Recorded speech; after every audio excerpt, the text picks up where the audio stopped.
сайн байна уу? Одоо бид нарын хийж чадвар шилдэг маань нейрол томруулалт шиг юм аа. Үүнд хэрэглэх зүйлсээр томруулалт шиг тэгээд номыг ашиглаж байгаа. Одоо туршилтаа хийж ирлээ. За одоо ингэхэд томорч байгааг та нар харж байна. Бүр ингэхэд одоо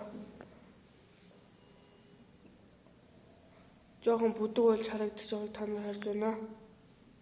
За бид энэ туршилтаараа юу батлах гэсэн юм бэ гэвэл энэ линзээр томруулж байгаа томруулдаг ширээр дүрсийг томруулахдаа бүдэг харагдаж байгаа хэсэг гэж байгаа.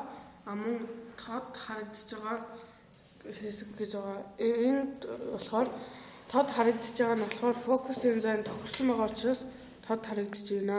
Харин фокусын зайн ихтер ч юм уу багассан тохиолдолд бүдэг харагдаж байна.